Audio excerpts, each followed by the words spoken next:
Welkom terug op Groot Plaas. Ons gaan saam met ons vanoggend om weer 'n bietjie oor beleggings te gesels. Is uitvoerende hoof van IFSA.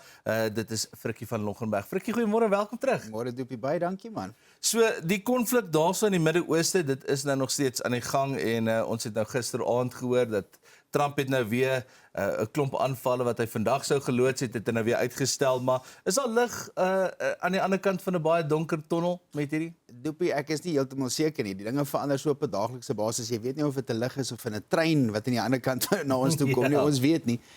Die situasie is maar as volg: elke keer as daar sulke bewegings is daar 'n verskriklike spike, soos die Engelsman sê, en die oliepryse is nou by 110,000.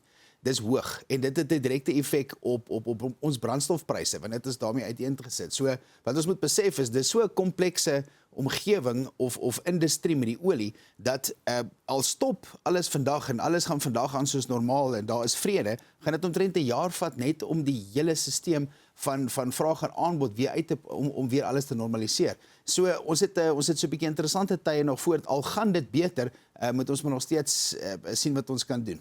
Nou, wanneer dit kom by die mees algemeenste vrae wat die boere vir jou het, wanneer dit kom by welvaartskepping spesifiek, wat is daai vrae? So welvaart, mense vra my altyd, boere spesifiek vra my altyd, wat moet hulle doen? Wat is die beste maniere om hulle goed te struktureer? Hoe moet ons dit die generasie welvaart moet ons voortsit? So vir my die situasie is baie eenvoudig risikobestuur. Jy moet jou risiko's bestuur in die besigheid of in die boerdery soos wat jy altyd doen, maar uit 'n finansiële oogpunt uit, waar jy moet belasting is risikobestuur. Hoe om jou struktuur reg uiteen te sit, om jou wense uitoefen is risikobestuur. Jy moet diversifiseer in jou boerdery, in jou besigheid met jou finansies, dis risikobestuur. So dis die kruts van die saak om daai welvaart oor te dra en om dit op die optimaal te struktureer is risikobestuur. Nou, jy praat nou so van die diversifikasie wanneer dit kom by generasiewelvaart en so voorts, maar wat presies is daai diversifikasie? Doopie, as jy gaan kyk, elke boer het maar diversifikasie in sy boerdery. Dis nie net 'n saaiboer nie, daar's altyd of 'n stukkie wild of daar so is 'n bees en saai, so daar's 'n kombinasie wat diversifikasie is. Maar 'n verdere diversifikasie is nodig dat jy welvaart of kapitaal opbou aan die kant, dat dit nie alles 100% net in jou boerdery is nie. Elke welaf of groot boer waarmee ons werk, het 'n portefeulje wat ons al aan die kant opgebou het, wat help vir as daar nou uittrede is, as daar likwiditeitsstroom, as daar nou knyp is, soos wat heidaglik gebeur waar dieselpryse verhoog, is daar reserves wat 'n mens kan gebruik uiteensit. So dis net gesonde besigheid en dis die manier hoe jy jou risiko's moet diversifiseer. Nou Frikkie, jy het ook al van tevore genoem dat die dinge kan moeilik raak as in die kontant is in die boedel nie. Kan jy gou vir ons net verduidelik hoekom dit sal wees? So as jy nou jou eggenoot is nie meer daar nie en die plase wat nou nie in 'n truststruktuur is nie, moet nou oorgaan na die kinders. Het jy 'n groot belastingimplikasie. Jy het 'n 20% of 'n 25% afhangende van hoe groot, of jy nou 'n groot plot of 'n klein plaas het. Dis vinnig kom jy by 20 miljoen waardasie wat jy uitgaan. Nou, as jy 20% moet betaal daarop, is dit 4 miljoen rand wat jy net vir die ontvanger moet betaal as boedelbelasting, boonop na die kapitale wins. So wat se boerdery het 'n ekstra 4 of 5 miljoen rand wat daar lê wat jy net kan weggee. So die implikasie is jy moet of gronde verkoop of die erfgename moet geld inbetaal. En dis nie 'n optimale struktuur, dis nie die beste manier om welvaart oor te dra nie. Jy moet beplan vir sulke goed. Frikkie, dit is hoekom ouens soos jy daarso is, want julle is baie slimmer as ons wanneer dit kom by die finansies. Hoe kan mense met julle in kontak kom? So SMS die woord kontak na 48422 en jy sal nie glo nie, ons het nog 10 gratis konsultasies vir die maand vir my en die eerste 5 kan persoonlik met my te doen kry. Fantasties. Frikkie, altyd 'n voorreg. Dankie my vriend. Dis ons gas op Groot Plaas vanoggend, Frikkie van Loggenberg, hoof van beleggingsstrategie en uitvoerende beampte by IFSA. Nou is tyd vir die Groot Plaas kalender.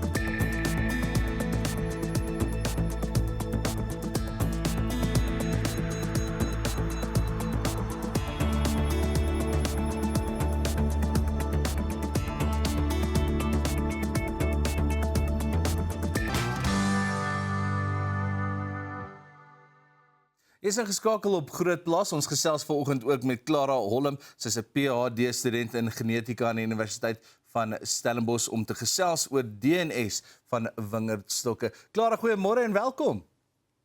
Goeiemôre, baie dankie dat ek uitgenooi is om saam met julle te gesels. Clara, so baie interessante studie wat julle mee besig is. Wat beteken dit prakties wanneer julle wetenskaplikes die DNS van wingerdstokke wysig en hoe verskil dit dan van tradisionele beplantingsmetodes?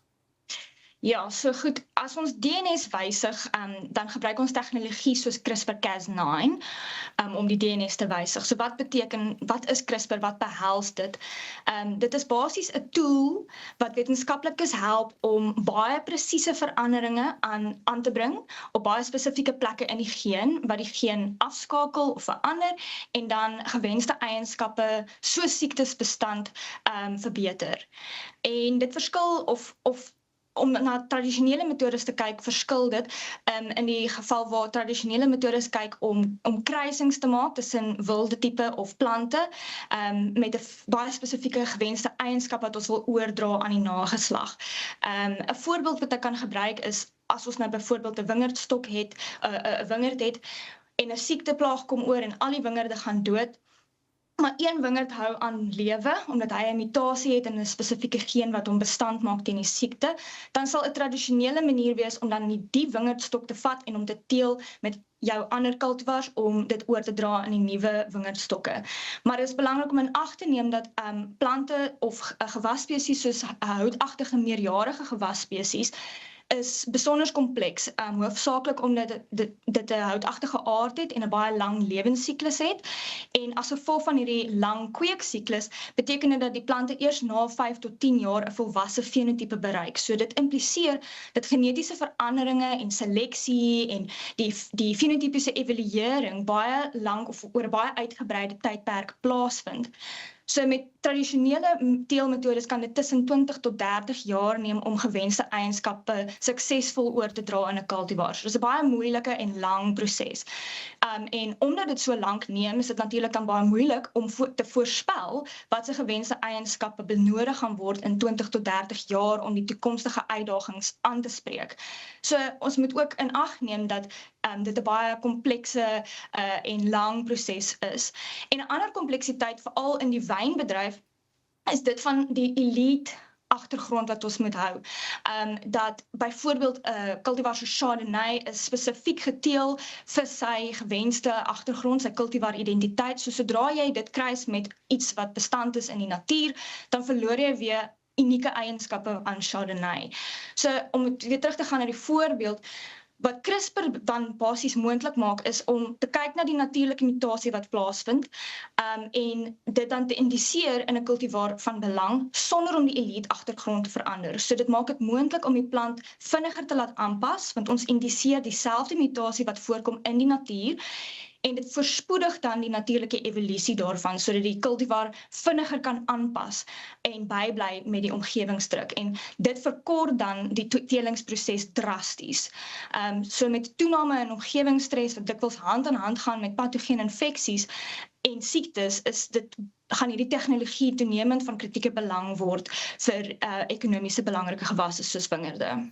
Clara, so hierdie studie het spesifiek gefokus op een geen. Wat is daai geen gewees en waarom het julle hierdie spesifieke geen gesien as belangrik wanneer dit kom by siekte en droogteweerstandigheid? So die DMAR6 geen is reeds in verskeie ander gewasspesies ook al geïdentifiseer, soos tamatie en aartappel en sitrus, en dit word beskryf as 'n vatbaarheidsgeen. So dit is anders as 'n tradisionele weerstandsgeen wat weerstand bied teen biotiese faktore. Dit is 'n vatbaarheidsgeen, so dit maak die plant meer vatbaar vir siektes soos donskimmel. As ek nou net ligtelik daaraan kan raak, die geen reguleer die vlakke van 'n belangrike streshormoon genaamd salicylsuur deur dit in sy onaktiewe vorm af te breek. So ons noem dit 'n negatiewe reguleerder van die stresrespons. En daar is al baie aangetoon dat verskeie patogene die meganisme van die DMAR6 vatbaarheidsgeen benut om hul infeksie te initieer en te bevorder. En klomp studies het al aangetoon dat die suksesvolle inaktivering van DMAR6 in ander gewasse lei tot verhoogde siekteweerstand en ook droogte droogte weer verdraagsaamheid.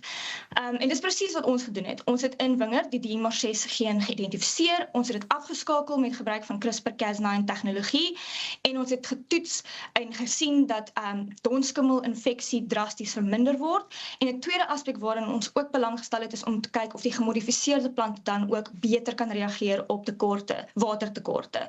En ons kon aflei dat die plante meer sensitief oor die algemeen is teen omgewingsfaktore en maak die plante meer in staat om vinniger te reageer op hierdie stressyne. So Clara, kan jy dalk vir ons sê hoekom hierdie spesifieke studie so baanbrekend is vir Afrika spesifiek?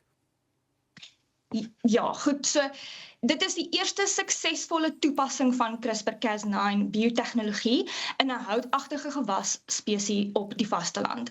Dit wys dat die tegnologie en die vaardighede is ontwikkel. Dit sit ons on the map wanneer dit kom by moderne biotehnologie en die gebruik van CRISPR vir gewasverbetering. Dit skep die grondslag waarop toekomstige navorsing en ontwikkeling kan bou en hopelik verder uitgebrei kan word na ander belangrike gewasse en hopelik in die toekoms sien ons dit op groot skaal wat dit ook gekommersialiseer word. Met klimaatsverandering en voedselveiligheidsuitdagings en toenemende druk wat op landbouproduksie geplaas word, gaan hierdie tegnologie baie belangrik word. Meer en meer van hierdie tipe tegnologie kan ons sien wat vorendag kom en aangesien Suid-Afrika se landbousektor een van die top mededingers is in die wêreld, gaan dit van uiterste belang wees om die navorsing en die innovasie te ontwikkel wat volhoubare landbou kan ondersteun. Clara, so ons het nie meer baie tyd oor nie, maar ek dink op hierdie stadium wil meeste van die boere weet waar kan hulle insetkoste bespaar en veral wanneer dit kom by chemiese middels, is dit een van die maniere waar hulle kan bespaar. Maar wat kan jy vir ons sê in vinnig kortliks 30 sekondes die ekonomiese impak daarvan wat dit kan hê vir die boere? Ja, so basies wat ons nou gesien het met siektebestand, kan hierdie genetiese redigerings die chemiese middels drasties verminder. Dit help om die hoeveelheid chemiese middels wat ons moet gebruik baie minder te maak, want ons het die infeksie baie verminder. So dit het 'n direkte impak op die kostebesparings van wat normale sproeiingsmetodes nodig het, en dit het ook 'n groot impak op die omgewingsimpak. So ekonomies kan dit lei tot baie laer insetkoste en meer volhoubare landbou produksiepraktyke. Clara, baie dankie vir jou tyd. Vanoggend was lekker om met jou te gesels. Ons gas op Groot Plaas vanoggend, Clara Holm, sy's 'n PhD student in genetika aan die Universiteit van Stellenbosch en dit natuurlik rondom DNS van wingerdstokke. Dis alwaarvoor ons tyd het vir Groot Plaas vir vandag. Ons hoop jy het dit saam met ons geniet en dan kuier ons weer môreoggend saam.